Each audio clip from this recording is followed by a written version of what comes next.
Hello friends, मैं हर्षिता शुक्ला आप सभी लोगों का हर्षिता क्लासेस में बहुत बहुत स्वागत करती हूँ। फ्रेंड्स, आज मैं यूपी डीएलएड 4th सेमेस्टर के गणित विषय से बहुत ही ज्यादा इंपॉर्टेंट 10 प्रश्नों की सीरीज लेकर के हाजिर हुई हूँ। ऐसे ही मैं आप लोगों के लिए 10-10 प्रश्न करा रही हूँ फ्रेंड्स परीक्षा तक, और बहुत ही बेहतरीन आप लोगों के लिए मॉडल पेपर भी तीन चार मॉडल पेपर आप लोग को दी जाएगी परीक्षा से पहले, जो बिल्कुल पीएनपी जैसा पेपर आप लोगों को दिया जाएगा हर्षिता क्लासेस की तरफ से, और विद सॉल्यूशन दिया जाएगा, सॉल्व्ड पेपर दिया जाएगा, जिससे प्रश्न 100% आपकी परीक्षा में प्रश्न आएंगे फ्रेंड्स। और ये सभी वीडियो आप लोगों के लिए बहुत बहुत इंपॉर्टेंट है, क्योंकि यहीं से प्रश्न आपकी परीक्षा में इस बार पूछे जाने वाले हैं।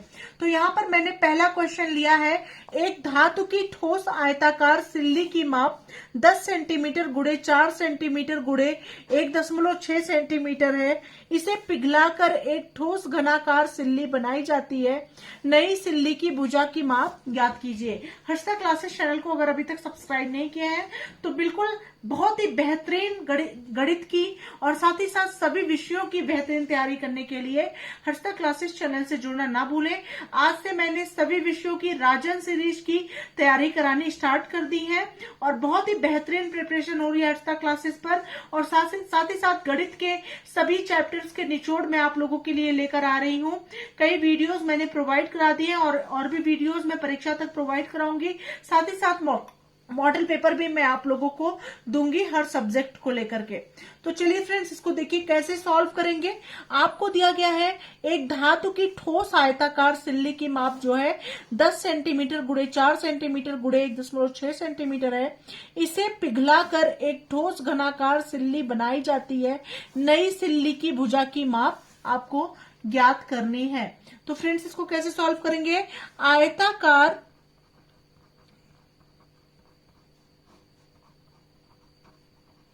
आयताकार सिल्ली की माप बराबर हो जाएगा 10 गुणे 4 गुणे 1.6। ठीक है, मतलब ये आयताकार सिल्ली की माप क्या हो जाएगी 10 सेंटीमीटर गुणे 4 सेंटीमीटर गुणे 1.6 सेंटीमीटर। तो जब इसको आप गुणा करेंगे फ्रेंड्स तो ये आ जाएगा 10 चौक के 40 और 16 चौक के 64, तो आ जाएगा आपका 64 घन सेंटीमीटर। ठीक है, 64 घन सेंटीमीटर या 64 सेंटीमीटर क्यूब आपका आयताकार सिल्ली का माप आ जाएगा। अब क्या दिया गया है फ्रेंड्स, अब दिया गया है कि इसका जो है क्या, इसे पिघलाकर एक ठोस घनाकार सिल्ली बनाई जाती है, मतलब घन के आकार की सिल्ली बनाई जाती है। नई सिल्ली की भुजा की माप ज्ञात कीजिए। ठीक है, तो फ्रेंड्स अब इसे घनाकार कर दिया गया, और क्षेत्रफल क्या रहेगा, वही रहा, मतलब उसी क्षेत्रफल से ही घनाकार सिल्ली बनाई जा रही है। तो घन का क्षेत्रफल क्या हो जाएगा, घन का क्षेत्रफल आपका हो जाएगा बराबर आयताकार सिल्ली की माप, और ये हो जाएगा बराबर 64। ठीक है, ये 64 ही रहा। ठीक है, और घन का आयतन हो जाएगा ना, घन का आयतन बराबर आयताकार सिल्ली की माप बराबर 64 सेंटीमीटर क्यूब। ठीक है, आयताकार सिल्ली की माप बराबर घन का आयतन बराबर 64 सेंटीमीटर क्यूब। अब घन का आयतन का फॉर्मूला क्या होता है, घन का आयतन बराबर होता है a क्यूब। ठीक है, यही तो होता है। अब ये हो जाएगा a क्यूब बराबर कितना दिया गया है, 64 के बराबर दिया गया है, तो a बराबर हो जाएगा क्यूब रूट 64। ठीक है, तो a का मान हो जाएगा आपका a बराबर क्यूब रूट 4 गुणे 4 गुणे 4, 4 चौके 16 चौके 64, इसमें से कॉमन हो गया, a बराबर हो गया फ्रेंड्स 4 सेंटीमीटर, और यही हो गई भुजा बराबर हो गई 4 सेंटीमीटर। ठीक है, यही हो गया आपका आंसर। फिर से इस क्वेश्चन को एक बार आप लोग समझ जरूर लीजिए। आपको क्वेश्चन में दिया गया है एक धातु की ठोस आयताकार सिल्ली की माप 10 सेंटीमीटर गुणे 4 सेंटीमीटर गुणे 1.6 सेंटीमीटर है। तो सबसे पहले आप क्या करेंगे, आयताकार सिल्ली की माप आप निकाल लेंगे पूरा। तो 10 गुणे 4 गुणे 1.6 को जब आप गुणा करेंगे तो आ जाएगा 64 घन सेंटीमीटर या 64 सेंटीमीटर क्यूब आ जाएगा। घन का आयतन बराबर आयताकार सिल्ली, क्योंकि घनाकार सिल्ली बनाई जाती है ना, तो घन का जो आयतन होगा वो सिल्ली का भी आयतन होगा। सिल्ली आयताकार सिल्ली का माप होगा, मतलब दोनों बराबर होगा, तो ये भी 64 हो जाएगा, क्योंकि इसी को पिघला करके घनाकार सिल्ली बनाई जाती है। ठीक है, इसी को पिघला करके एक ठोस घनाकार सिल्ली बनाई जा रही है, मतलब इसका आयतन इसके बराबर हो जाएगा 64 सेंटीमीटर क्यूब। तो घन का आयतन बराबर होता है फॉर्मूला ए क्यूब। आयतन आपको दिया गया है 64 सेंटीमीटर क्यूब। ए क्यूब बराबर कितने के हो जाएगा, 64 के। तो यहाँ पे हो जाएगा ए बराबर क्यूब रूट 64, तो क्यूब रूट हो जाएगा 4 गुणे 4 गुणे 4। एक बाहर निकल गया, 4 इसका त्रिक बन गया, इन 4 का तीनों का त्रिक बन गया, तो 1 4 बाहर निकल आया 4 सेंटीमीटर, और यही हो जाएगी भुजा। होप आप लोग को ये क्वेश्चन समझ में आ गया होगा। बढ़ते हैं अगले प्रश्न की तरफ।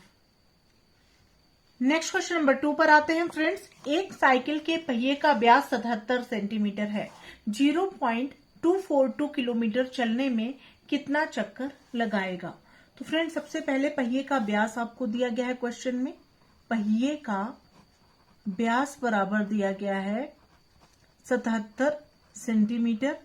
तो पहिए की त्रिज्या कितनी हो जाएगी, त्रिज्या बराबर हो जाएगा 77/2 सेंटीमीटर। ठीक है, अब क्या निकालेंगे, परिधि निकालेंगे।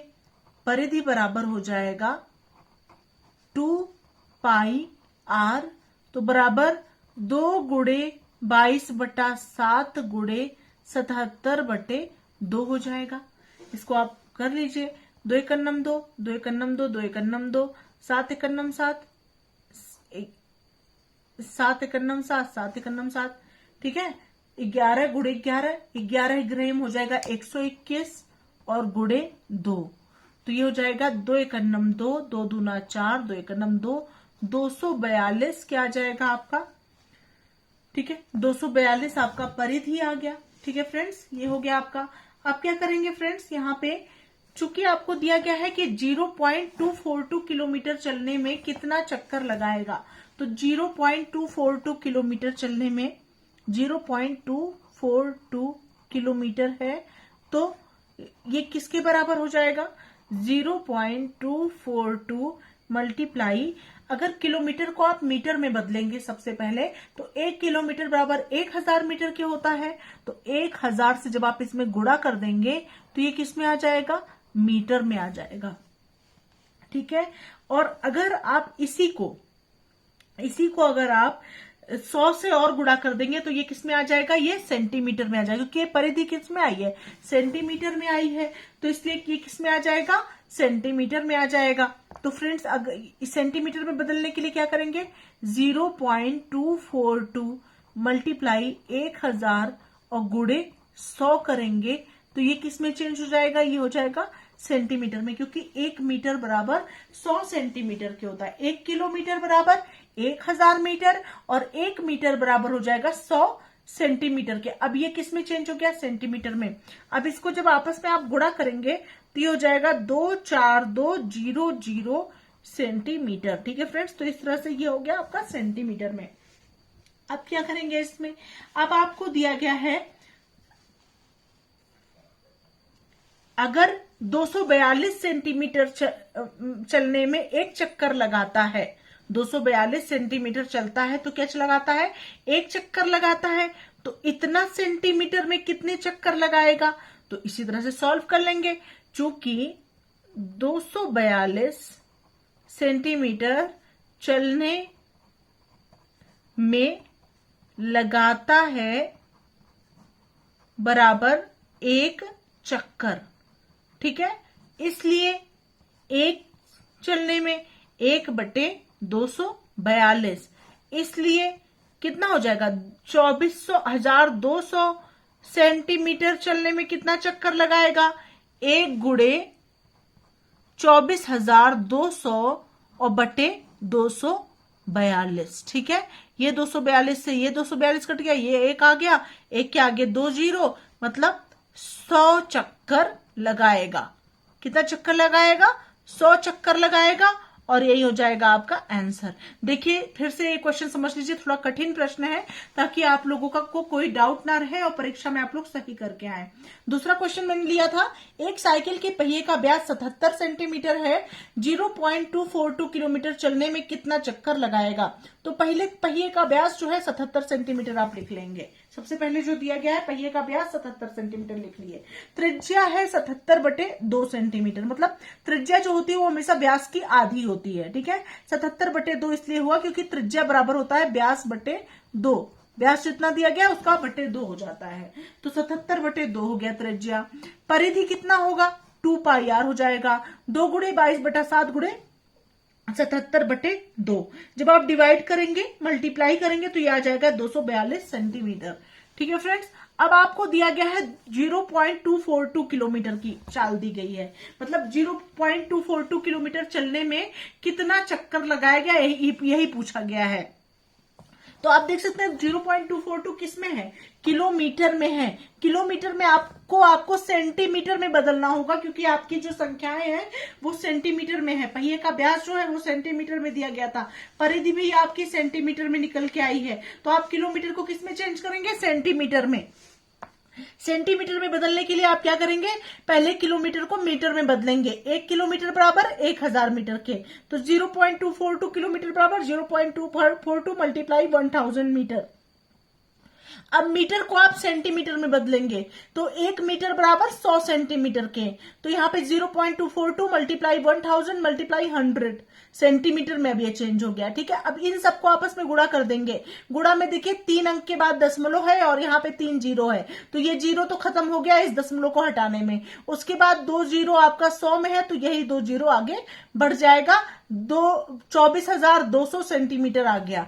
अब यहाँ पे दिया गया है कि 242 सेंटीमीटर चलने में लगाता है पहिया एक चक्कर, तो 1 सेंटीमीटर चलने में 1/242 चक्कर लगाएगा, इसलिए 24,200 सेंटीमीटर चलने में लगाएगा 1 गुणे 24,200/242, यानी 242 से ये 242 कट गया, एक यहां हुआ और आगे 2 जीरो, यानी 100 चक्कर लगाएगा, और यही हो गया आपका आंसर।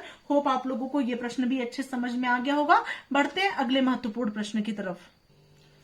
फ्रेंड्स, क्वेश्चन नंबर 3 पर आते हैं। एक शंकु की तिर्यक ऊंचाई 10 सेंटीमीटर और त्रिज्या 6 सेंटीमीटर है। शंकु का आयतन आपको निकालना है। बहुत ही अच्छा प्रश्न है। तिर्यक ऊंचाई यानी L बराबर आपको दिया गया है 10 सेंटीमीटर है। त्रिज्या यानी R बराबर दिया गया है आपको 6 सेंटीमीटर है। शंकु का आयतन आपको ज्ञात करना है। आयतन मतलब होता है V। आयतन बराबर B आपको निकालना है। शंकु के आयतन का फॉर्मूला क्या होता है ये देख लीजिए। शंकु का आयतन बिल्कुल आप लोग रट लीजिए। सभी चैप्टर्स को मैंने बहुत अच्छे से आप लोगों को पढ़ाया है, उसकी लिंक मैं इस वीडियो के डिस्क्रिप्शन बॉक्स में दे दूंगी। डीएलएड चतुर्थ सेमेस्टर का कोई भी चैप्टर नहीं बचा है मैथ्स में जो मैंने नहीं पढ़ाया हो। अगर अभी तक आप लोगों ने हर्षदा क्लासेस को सब्सक्राइब नहीं किया है तो गणित विषय की बेहतरीन तैयारी के लिए और साथ ही साथ सभी विषयों की बेहतरीन तैयारी के लिए हर्षदा क्लासेस चैनल से जुड़ना ना भूलें। आपका विश्वसनीय चैनल है, आपको निश्चित रूप से सफलता मिलेगी, किसी का भी बैक नहीं आएगा, ये मैं गारंटी के साथ कहती हूँ। केवल इस चैनल पर विश्वास करके आप लोग चैनल्स के साथ जुड़े रहें। शंकु का आयतन का फॉर्मूला होता है 1/3 पाई r स्क्वायर h होता है। तो फ्रेंड्स, शंकु का आयतन ज्ञात करने के लिए आपको h की भी जानकारी होनी जरूरी है कि h आपका कितना होगा। आपको तिर्यक ऊंचाई दी गई है, L दी गई है, R दिया गया है, h नहीं पता है। तिर्यक ऊंचाई वाले फॉर्मूले से आप h निकाल सकते हैं। तिर्यक ऊंचाई आपको मैंने बताया था, फॉर्मूला होता है इसका L बराबर होता है √h स्क्वायर प्लस r का स्क्वायर। एक एक फॉर्मूला नोट करते चलिए, एक वीडियो में बनाऊंगी केवल फॉर्मूले का रहेगा, जिससे फॉर्मूले की वजह से आपका प्रश्न ना गलत होने पाए। L की जगह कितना दिया गया है? 10 सेंटीमीटर दिया गया है, 10 लिख दीजिए, बराबर √h स्क्वायर, h आपको ज्ञात करना है, प्लस r स्क्वायर, r की जगह 6 का स्क्वायर लिख दीजिए। ठीक है, अब ये हो जाएगा फ्रेंड्स आपका। अब क्या करेंगे? मान लीजिए दोनों तरफ वर्ग करने पर, दोनों पक्षों में वर्ग करने पर, एक ही चीज अगर दोनों तरफ करते हैं इक्वल के इधर उधर तो गलत नहीं होता है, कभी गलत नहीं होता है। तो 10 का वर्ग करिए और बराबर under root h square plus 6 का स्क्वायर, इसका भी वर्ग कर दीजिए। 10 का वर्ग हो जाएगा 100 और बराबर h स्क्वायर प्लस 36। ठीक है, अब h स्क्वायर बराबर आ जाएगा 100 माइनस 36 और h स्क्वायर बराबर हो जाएगा फ्रेंड्स 64। अब h की वैल्यू आपकी आ गई 8। ठीक है, ये 8 सेंटीमीटर क्या हो गया आपका h आ गया। अब क्या निकालना है आपको, शंकु का आयतन ज्ञात करना है। तो नीचे लिखिए शंकु का आयतन, शंकु का आयतन v बराबर होता है 1/3 पाई r square h। Value put कर दीजिए, 1/3 गुणे 22/7 गुणे r की जगह क्या हो जाएगा 6 गुणे 6 गुणे 8। ठीक है, अब निकाल दीजिए मान, 3 एकन्नम 3, 3 दूना 6। ठीक है, अब यहाँ पे हो जाएगा आपका गुणा भाग करके आ जाएगा 301.7 सेंटीमीटर क्यूब। यही हो जाएगा शंकु का आयतन। होप आप लोगों को ये प्रश्न अच्छे समझ में आ गया होगा। बढ़ते हैं अगले प्रश्न की तरफ। क्वेश्चन नंबर 4 है, 10 सेंटीमीटर त्रिज्या वाले वृत्त की एक जीवा 16 सेंटीमीटर है।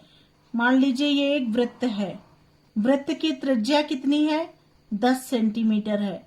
ठीक है, एक जीवा 16 सेंटीमीटर लंबी है, ये आपकी जीवा है, ये 16 सेंटीमीटर लंबी है। केंद्र से जीवा की दूरी ज्ञात कीजिए। ये वृत्त के केंद्र से जो है जीवा की आपको क्या निकालनी है, दूरी ज्ञात करनी है। ठीक है, इस तरह से प्रश्न बनेगा।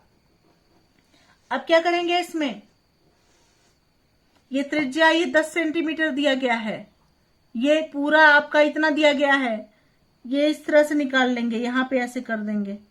केंद्र से जीवा की दूरी आपको ज्ञात करनी है, यहां से यहां तक की दूरी ज्ञात करनी है। 10 सेंटीमीटर यहाँ मतलब त्रिज्या यहां से यहां तक 10 सेंटीमीटर दिया गया है, ये पूरा 16 दिया गया है।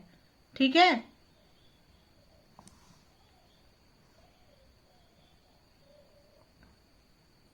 एक मिनट, त्रिज्या ये मान लीजिए यहां से यहां तक। तो फ्रेंड्स मान लीजिए ये O है और ये त्रिज्या ये हो गई, मान लीजिए यहां से यहां तक OA बराबर हो गया आपका कितना है 10 सेंटीमीटर है। ये पूरा A और B बराबर कितना है 16 सेंटीमीटर है। ठीक है, मान लीजिए ये बीच में M बिंदु है यहां से यहां तक। ठीक है, फिर से आप इसको समझ लीजिए एक बार। मान लीजिए ये वृत्त है, ठीक है, वृत्त में ये केंद्र बिंदु O है, ये वृत्त की जीवा जो दी गई है वो दी गई है 16 सेंटीमीटर की। ठीक है, अब यहां से यहां तक की आपको दूरी निकालनी है। ये आपको वृत्त की त्रिज्या दी गई है, ये त्रिज्या है, ये त्रिज्या ये O है, ये AB है, ये A है, ये B है। AB बराबर 16 सेंटीमीटर है, ये त्रिज्या आपको दी गई है 10 सेंटीमीटर है। आपको यहां से यहां तक की ये मान लीजिए बिंदु M है, OM की दूरी आपको ज्ञात करनी है। तो सबसे पहले आप क्या करेंगे, AB आपको दिया गया है, AB आपको दिया गया है, AB बराबर दिया गया है 16 सेंटीमीटर। तो AB जब आपको 16 सेंटीमीटर दिया गया है तो आप AM की दूरी निकाल लेंगे। AM बराबर हो जाएगा 16/2 बराबर 8 सेंटीमीटर हो जाएगा। AM की दूरी मतलब यहां से यहां तक की दूरी क्या हो जाएगी 8 सेंटीमीटर हो जाएगी। ये 8 सेंटीमीटर पता चल गया, ये 10 सेंटीमीटर है। OM की दूरी क्या हो जाएगी, कर्ण का स्क्वायर बराबर होता है लंब का स्क्वायर धन आधार का स्क्वायर। पाइथागोरस प्रमेय से आप लोगों ने पढ़ा होगा कि कर्ण का स्क्वायर बराबर होता है लंब का स्क्वायर धन आधार का स्क्वायर। ठीक है, तो यहाँ पे लंब का स्क्वायर क्या हो जाएगा, लंब आपको ज्ञात करना है, ये यहां से यहां तक लंब है OM। ठीक है, तो ये कर्ण का स्क्वायर, कर्ण क्या है OA का स्क्वायर, OA का स्क्वायर बराबर हो जाएगा लंब का स्क्वायर, लंब मतलब क्या है OM का स्क्वायर, OM का स्क्वायर प्लस क्या हो जाएगा AM का स्क्वायर। ये होता है पाइथागोरस प्रमेय। इसी से आप OM का मान निकाल सकते हैं। OM का स्क्वायर जब एक तरफ रखेंगे तो ये हो जाएगा बराबर ओ ए का स्क्वायर माइनस ए एम का स्क्वायर। ठीक है, ये वैल्यू जब ए एम इधर जाएगा तो माइनस में हो जाएगा। अब ओ एम का स्क्वायर बराबर हो जाएगा, ओ ए कितना हो गया 10 का स्क्वायर और माइनस ए एम कितना हो गया 8 का स्क्वायर। निकाल लीजिए, ओ एम बराबर हो गया 10 का स्क्वायर बराबर 100 माइनस 64 बराबर हो गया फ्रेंड्स, ओ एम बराबर हो गया 64 में से 100 में से 64 गया तो कितना आ जाएगा, 100 में से 64 जाएगा 36 आ जाएगा। तो ओ एम का स्क्वायर आ गया 36, तो ओ एम बराबर आ गया 6। ठीक है फ्रेंड्स, तो 6 सेंटीमीटर हो गया। ओ एम की दूरी कितनी आ गई 6 सेंटीमीटर, यहां से यहां तक की दूरी आ गई 6 सेंटीमीटर और यही हो जाएगा आपका आंसर। होप आप लोगों को ये क्वेश्चन भी समझ में आ गया होगा। बढ़ते हैं अगले प्रश्न की तरफ। अगला क्वेश्चन नंबर 5 है फ्रेंड्स, भाग विधि से वर्गमूल ज्ञात कीजिए। आपको भाग विधि से वर्गमूल ज्ञात करना है। 1 5 6 2 5 आपको दिया गया है। ठीक है, इस तरह से कर दीजिए, यहां पे ऐसे कर दीजिए, 1 से जाएगा 1 1 अन्नम 1 1 यहां जुड़ जाएगा, ये प्लस हो जाएगा, 1 1 2 हो जाएगा, 1 में से 1 गया कुछ नहीं, 56 उतर गया। ठीक है, अब कितनी बार जाएगा 2 बार जाएगा, 2 बार जाएगा, 2 दूना 4 2 दूना 4, 2 यहां जुड़ गया, 22 2 हो गया आपका 24, 6 में से 4 गया 2, 5 में से 4 गया 1 और यहाँ पे 2 5 आपका एक साथ उतर गया। ठीक है, अब यहाँ 1225 आया, अब कितनी बार जाएगा ये 5 बार जाएगा। 5वां में 25 के 5 हासिल 2, 5 के 20 2 22 के 2 हासिल 2, 5 दूना 10 2 12, यहाँ पे 5 आपका जुड़ जाएगा, 245 और 5 हो जाएगा आपका 250। ठीक है, और ये कट्टम कुट्टा कुछ नहीं बचा, तो इसका भाग विधि से वर्गमूल का आंसर कितना आया 125 आया, तो बराबर 125 हो जाएगा आपका आंसर। होप आप लोगों को ये प्रश्न भी अच्छे समझ में आ गया होगा। बढ़ते हैं अगले महत्वपूर्ण प्रश्न की तरफ। फ्रेंड्स, अभी आपने सीखा भाग विधि से वर्गमूल निकालना, अब आप लोग जानिए गुणनखंड विधि से वर्गमूल निकालना। 5184 क्यू स्क्वायर रूट में दिया गया है, इसका वर्गमूल आपको गुणनखंड विधि से निकालना है। तो यहाँ पे 5184 लिख दीजिए, यहाँ पे 4 है तो ये किससे जाएगा, पूरी संख्या 2 से जाएगी, 2 दूना 4 1 5 2 पंचे 10 1 11 2 9 18 2 दूना 4, फिर 2 से जाएगा 2 1 अन्नम 2 2 दूना 4 2 9 18 2 छंग 12, फिर ये 2 से जाएगा 2 छंग 12 2 चौक के 8 2 8 16, फिर 2 से जाएगा 2 3 6 2 दूना 4 2 चौक के 8, फिर 2 से जाएगा 2 1 अन्नम 2 1 3 2 छंग 12 2 दूना 4, फिर 2 से जाएगा 2 8 16 2 1 अन्नम 2, फिर 3 से जाएगा 3 3 दूना 6 3 7 21, फिर 3 से जाएगा 3 9 27, फिर 3 से जाएगा 3 3 9, फिर 3 से जाएगा 3 1 अन्नम 3। ठीक है, होप आप लोग को समझ में आ रहा होगा। अब इसको एक साथ लिख दीजिए जो भी संख्याएं हैं, 1 2 3 4 5 6, 6 बार आपका 2 है, 1 2 3 4 5 और 6 बार आपका 2 है। कितनी बार 3 है, 1 2 3 4 बार आपका 3 है, 1 2 3 और 4 बार आपका 3 है। इस वर्गमूल निकालने के लिए आप क्या करेंगे, जोड़ा बना के बाहर निकालेंगे। इसका एक पेयर बन गया, इसका एक पेयर बन गया, इसका एक पेयर बन गया, इसका एक बन गया, इसका एक बन गया, यहाँ से 2 बाहर निकल आया, यहाँ से 2 बाहर निकल आया, यहाँ से 2 बाहर निकल आया, यहाँ से 3 और यहाँ से 3, 2 दूना 4 दूना 8 त्रिक 24, तिया कितना हो जाएगा 24 गुड़े 3 बराबर हो जाएगा 3 चौक के 12 2 हासिल 1 3 दूना 6 1 7 72 हो जाएगा, बराबर 72 हो जाएगा आपका आंसर। होप आप लोगों को ये प्रश्न भी अच्छे समझ में आ गया होगा किस तरह से गुणनखंड विधि से वर्गमूल ज्ञात करते हैं। ठीक है फ्रेंड्स, तो बढ़ते हैं अगले प्रश्न की तरफ। नेक्स्ट क्वेश्चन नंबर 7 है, उस लंबवृत्तीय शंकु का वक्र पृष्ठ ज्ञात कीजिए जिसकी ऊंचाई h आपको दिया गया है 15 सेंटीमीटर और आधार की त्रिज्या r बराबर आपको दिया गया है 8 सेंटीमीटर है। आपको क्या निकालना है, वक्र पृष्ठ निकालना है। तो सबसे पहले आप क्या करेंगे, वक्र पृष्ठ का फॉर्मूला क्या होता है, शंकु का वक्र पृष्ठ बराबर होता है, शंकु का वक्र पृष्ठ बराबर होता है पाई आर एल, यही फॉर्मूला होता है। ठीक है, आपको एच पता है, आपको आर पता है, एच का तो काम ही नहीं है, एल आपको निकालना है। तो तिर्यक ऊंचाई का फॉर्मूला भी अभी मैंने बताया क्वेश्चन में। तिर्यक ऊंचाई एल बराबर होता है under root H square plus R का स्क्वायर। तो एच स्क्वायर कितना हो जाएगा, अंडर रूट 15 का स्क्वायर और धन आर मतलब 8 का स्क्वायर। 15 का स्क्वायर बराबर हो जाएगा अंडर रूट 225 प्लस 64। ठीक है, 225 और प्लस 64 को जोड़ेंगे तो ये आ जाएगा आपका 5 4 9 और 6 4 10 के 0, एक मिनट,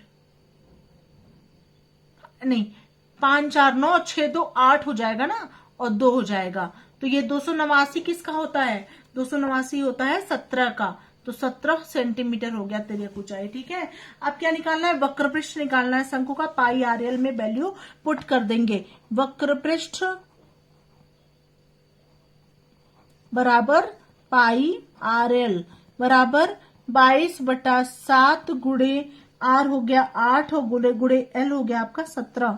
ठीक है, तो इसको जब आप गुणा भाग करेंगे तो ये आ जाएगा आपका, चाहे आप 22/7 यहाँ मान मत रखिए क्योंकि कट नहीं रहा है, पाई ही रख सकते हैं। ठीक है, 17 8 कितना होता है, 136 होता है, 136 पाई, और ये हो जाएगा आपका आंसर। वक्रपृष्ठ हो गया 136 पाई, ठीक है, वर्ग सेंटीमीटर या सेंटीमीटर स्क्वायर, और यही हो गया आपका आंसर। होप आप लोग को ये प्रश्न भी अच्छे समझ में आ गया होगा। तो 7 क्वेश्चन मैंने आप लोग को करा दिया है। अगले प्रश्न मैं नेक्स्ट वीडियो में लेकर के आऊंगी क्योंकि वीडियो काफी लंबा हो रहा है। सबसे पहले ये 7 क्वेश्चन आप लोग सॉल्व कर लीजिए, और साथ ही साथ मैं कुछ वीडियोस की लिंक, प्लेलिस्ट की लिंक इस वीडियो के डिस्क्रिप्शन बॉक्स में दे दूंगी, वहां से भी आप लोग अपनी तैयारी को बेहतरीन कर सकते हैं। मिलते हैं नेक्स्ट वीडियो के साथ, तब तक के लिए thank you so much friends, thanks for watching my video.